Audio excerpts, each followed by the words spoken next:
Well, hello again, you scrub lords. Well, I woke up this morning, and I literally just woke up about, I don't know, 10, 20 minutes ago, and I saw this. Looks like the T-62 is finally coming to War Thunder. I mean, we already knew it was going to be coming, but today we're going to be taking a quick look at it and talking a little bit about its history, and we're going to be talking about how its meta is going to change the way that the high-tier battles are right now in War Thunder, and how much they aren't. So, why the T-62? Well, if anybody's played high-tier battles recently, they'll know that the Russian T-54 tanks have been getting their butts handed to them on a silver platter for the past, I don't know, year or so.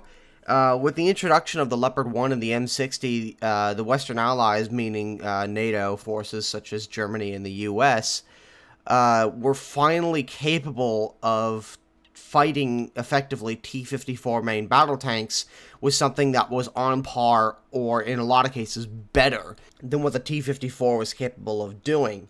It didn't have the armor, it didn't have the firepower. The 100mm D10T is not a bad gun by any stretch of the imagination. It's just the fact that the L7 105mm guns are just so much better than the 100mm D10T. So it's about time that the Russians got something a little bit more devastating in terms of their firepower. They were supposed to get that with the T-10, but the T-10 has the problem with reload, and we will see that unfortunately the T-62 has a very similar problem. So we'll get more into that in a few minutes though. So the first thing I really want to talk about is the history behind the T-62's 115mm smoothbore, because this is a smoothbore gun.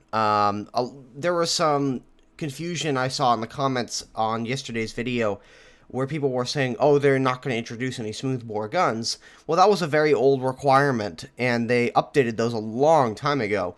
And the 115mm, I believe, is actually the very first smoothbore anti-tank gun that's going to be coming to War Thunder. Now, what's interesting about the 115 smoothbore is that it's actually a D10T 100mm gun with the rifling removed. One of the interesting things that when they were trying to figure out a way to fit a bigger gun onto the T-55 and the T-54 series, they were trying to build these purpose-built 115mm guns, and they just weren't working. Like, you couldn't fit them inside the turret. The cannon breeches were too big. The pressure was wrong. It just wasn't working, and the engineers were getting kind of desperate because they had promised Khrushchev that they were going to be able to fit a bigger gun into the T-54. Unfortunately, that just wasn't possible.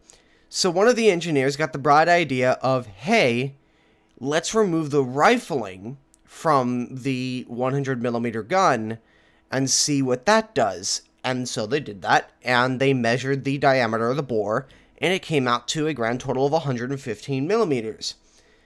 Now, the question is, why go through all this hassle?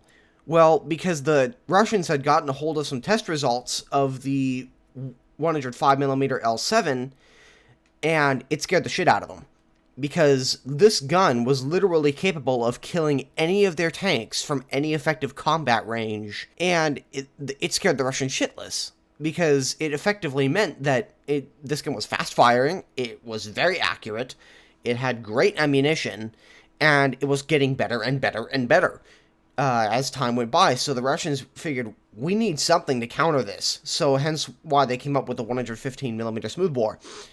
Now, before I go any further, I'm going to talk about some of the ammunition types that they've announced for this vehicle.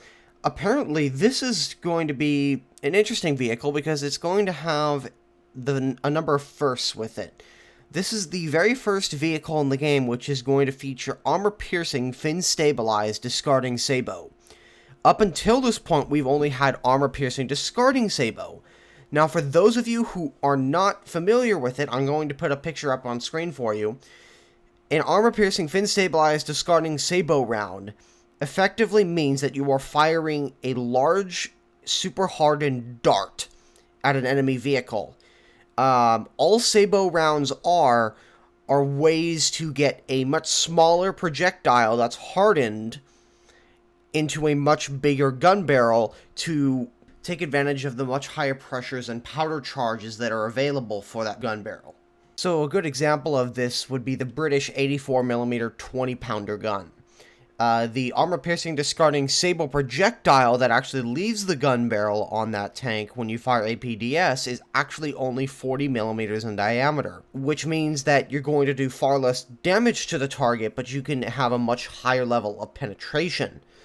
Now, long rod penetrators, which is going to be what an armor-piercing fin-stabilized discarding sable round is going to be, long rod penetrators are going to do significantly more damage because what they have a tendency to do is break up inside the vehicle and cause far more shrapnel, since there's a lot more projectile there to do more damage. So it's entirely possible that this will have about the same amount of destructive power as, let's say, an APC-BC round with an HE filler. So it'll be interesting to see how post-penetration destructive power works on the T-62's long rod penetrators. Now, obviously, this isn't the only ammunition type that it's going to fire. It's apparently going to get 2 types of the APFSDS rounds, and then high explosive, obviously, and then on top of that, it's also going to get a heat round with fin stabilize, and it's going to have a penetration power of about 440 millimeters. Heat FS rounds off of the Leopard and the M60 both have 400, and the M551 Sheridan's ATGMs have about 431, so it's going to be interesting to see how the penetration characteristics stack up between the Leopards and the T-62. Though, to be honest, I doubt it's going to make that much of a difference. And the reason for this is because the T-62 is going to have a much, much longer reload than your average main battle tank at this time. With an inexperienced crew, it's going to have a minimum reload of about 19 seconds, which is atrocious for this tier. I mean, you really don't want to have to be waiting around when you know that your opposition is going to be able to pump out at least 2 shots before you can reload 1 shot. I mean, that's absolutely god-awful. Now, for me, this begs the question, why don't you just drive the T-10 at that point? Because you have about the same reload, and your shells are likely to do a lot more damage. The only thing you're trading for is probably penetration. Well, and now that I think about that, I guess the 2 things that you would be trading for would be mobility. The T-62 is going to be far more mobile than the IS-8/T-10. And on top of that, you're trading for probably a much better gun platform than the 122mm. Also, it's a smoothbore gun, so it's going to have much higher muzzle velocities, meaning that you're not going to have to worry too much about hitting the target at long range. Now, before we go here, I'm going to talk a little bit about how I personally think this thing is going to change the top-ranking metas. Now, frankly, I don't think it's going to change it all that much. The lackluster reload on this vehicle is really going to kill this thing, in my opinion. For at least for a lot of people, including myself. The vehicles like the Chieftain, the Leopard, the M60, and the new M60A1 that's going to be coming soon are superior vehicles. The Chieftain has much better armoring, except on the lower glacis, and it's got a much more powerful gun.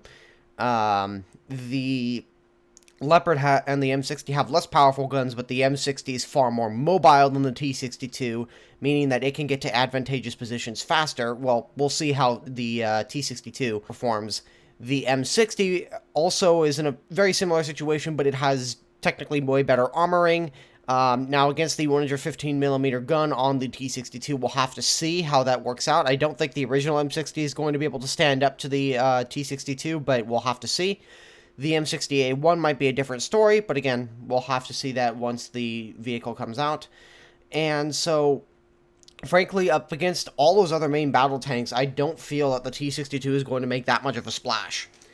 I think it's still going to help the Russians, because the Russians simply don't have a good main battle tank, or a good quote-unquote medium tank at that tier that's actually competitive against those vehicles without using horrendously expensive ammunition, but at the same time, it's not going to be as much of a game changer as, say, ATGMs were, as, say, the Leopard was, as, say, the M60 was, as, say, the Chieftain was.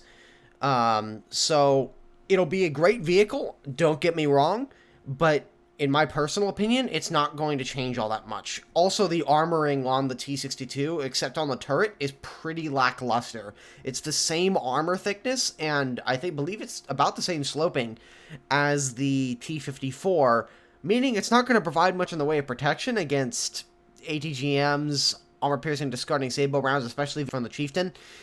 It's not going to provide much in the way of protection, so we'll have to see how this thing turns out. And with that, I will leave you here, and this is going to be many miles away. Signing off. Have a good one.